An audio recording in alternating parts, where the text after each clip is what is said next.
Olá, meu nome é Ricardo Guimarães, eu sou casado com a Lili há 44 anos, tenho 4 filhos, 3 netos, alguns adolescentes, trabalho para grandes empresas, vivendo esse mundo maluco, e eu vou aqui contar para vocês o que a gente está compreendendo sobre o mundo, para talvez ajudar você a tomar boas decisões a respeito da educação que você dá para seus filhos, para sua carreira, trabalho, enfim, com relação ao futuro de todos nós. Olha isso aqui. Esse desenho, ele significa o que está acontecendo com o mundo. Parece um cardiograma, mas não é um cardiograma. Ele mostra que tem um momento que as coisas estavam muito paradas, quase mortas, e começa a acelerar, e passa a ter uma animação, uma vida que não tinha antes. Tudo ficou acelerado. Sabe por quê? Por causa da tecnologia de informação e comunicação. Nessa fase, tinha pouca gente no mundo, e a tecnologia de informação e comunicação era muito rudimentar e cara. Telefone fixo no lugar, imagina. Demorava muito para as coisas acontecerem. O cenário era estável, quase parado, lento, previsível, controlável, simples. Acontecia uma coisa de cada vez. Nessa fase, criamos instituições com hierarquias poderosas que controlavam o mundo. E nós nos sentíamos muito seguros, porque tudo permanecia igual por muito tempo. O indivíduo se submetia ao grupo, abria mão da sua individualidade, aprendia a regra do jogo e a vida seguia em frente. Isso deu certo por um bom tempo. Aí, com mais gente no mundo e com uma tecnologia de informação e comunicação mais poderosa e mais barata, todo mundo tomando decisão o tempo todo, numa velocidade absurda, o mundo começou a ficar instável, dinâmico, rápido, imprevisível, transparente, fora de controle, complexo. E nessa dinâmica toda, além da instituição, surge um novo personagem muito poderoso.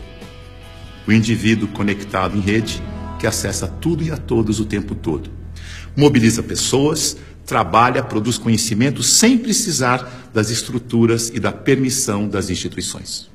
Aquelas instituições hierárquicas e controladoras estão tendo que aprender a lidar com esse novo cenário, com esse novo indivíduo mais conectado, mais livre, mais móvel, mais bem informado e crítico. O mundo mudou tanto que pessoas de muito sucesso naquele cenário estão tendo muita dificuldade para manter seus negócios e empregos nos dias de hoje.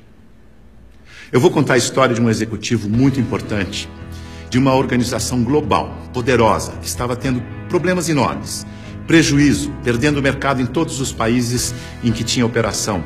Tinha brigas políticas internas entre departamentos, entre regiões, escândalos públicos, corrupção no financeiro e tudo acontecendo ao mesmo tempo, com toda essa transparência ao vivo e a cores do tempo real. Esse grande executivo viu aquele cenário e disse: eu não dou conta dessa complexidade, dessa velocidade, dessa transparência toda. Eu me demito. Aqui está ele. É o nosso querido Bento. O Bento foi sucedido por um outro executivo, que parece que foi feito sob encomenda para lidar com essa época de tanta inovação, onde o indivíduo tem que ser mais autônomo, mais senhor de si, não se submeter à instituição, mas, pelo contrário, liderar a instituição. Chico aceitou o desafio. Aqui está ele, de um jeito fácil de comparar e ver a diferença entre ele e o Bento. Veja que o Bento está arcado, submetendo ao protocolo e às regras da instituição. O Chico está mais senhor de si. Para ele ajudar a igreja, ele tinha que mudar a igreja. Para mudar a igreja, ele tinha que criticar e propor novas maneiras de fazer as coisas. Porque do jeito que deu certo no passado, não era o jeito que ia dar certo no novo cenário.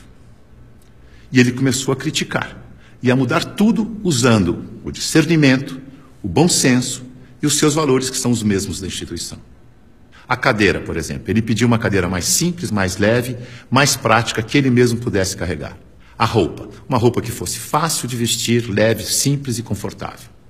O discurso. Ele não queria que alguém escrevesse o discurso para ele. Ele mesmo ia fazer o discurso com as palavras dele. E para ele estar sempre atualizado e poder falar à vontade, ele não ia ficar isolado no Palácio do Vaticano, num quarto de 300 metros quadrados.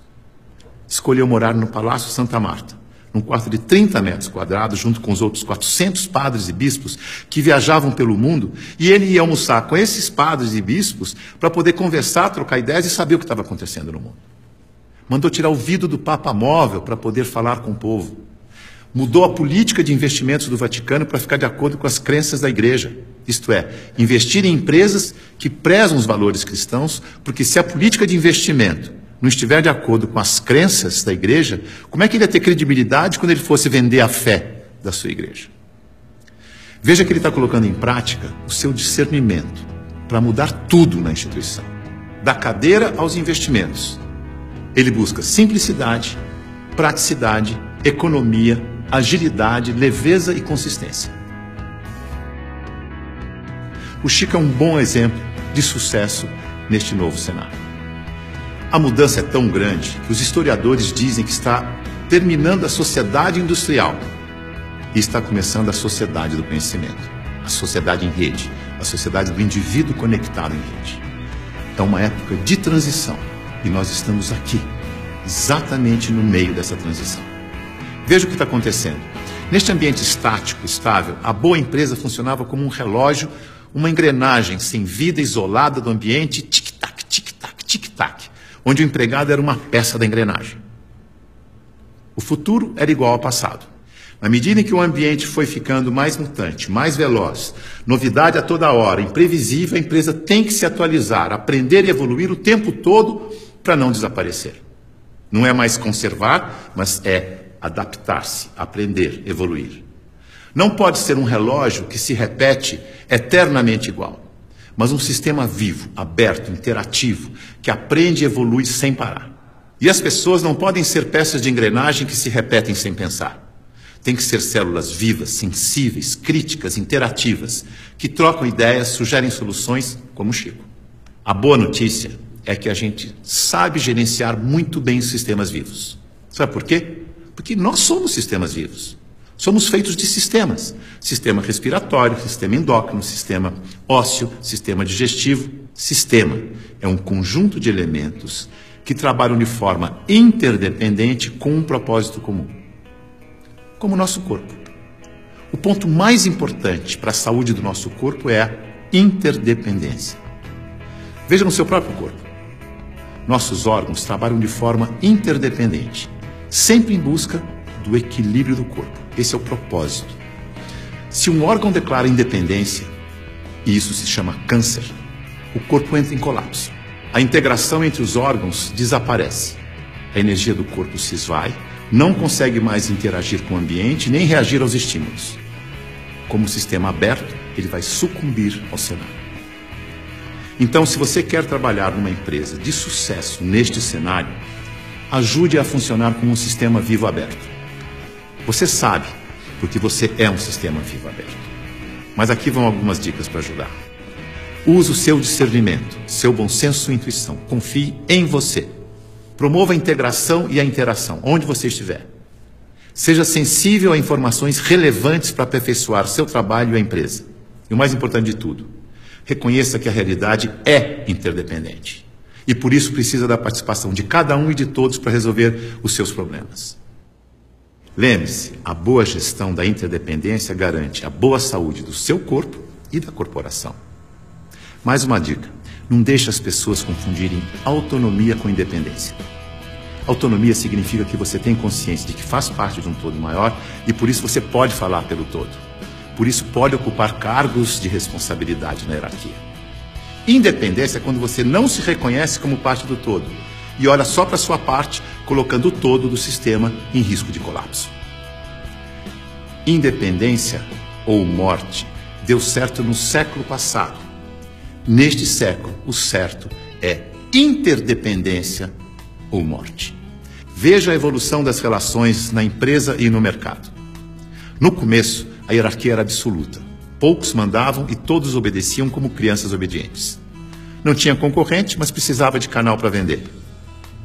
Depois, a empresa cresce, a hierarquia permanece, mas as áreas passam a ter seus chefes. As crianças ficaram jovens e, como jovens, andam em tribos. Nós versus eles. As áreas competem o tempo todo porque precisam se afirmar como jovens. Essa é a fase da independência ou morte. No mercado, o concorrente aparece e obriga a empresa a olhar para o consumidor. Hoje, a competição continua, mas vai ter que conviver com a cooperação para sobreviver nesse mundo mais veloz e mutante, em que a interdependência fica cada vez mais importante. Temos que amadurecer como indivíduos e olhar para o nosso interesse pessoal e do todo ao mesmo tempo. O Papa Chico, quando falou do meio ambiente na sua encíclica, ele não falou com os cristãos apenas. Ele falou com todos que vivem neste planeta, que ele chamou de a nossa casa. É isso aí. É nós. Junto e misturado. Essa é a real. Esse é o futuro, com as pessoas mais valorizadas, mais bem informadas e fazendo melhores escolhas para suas vidas. Boa sorte.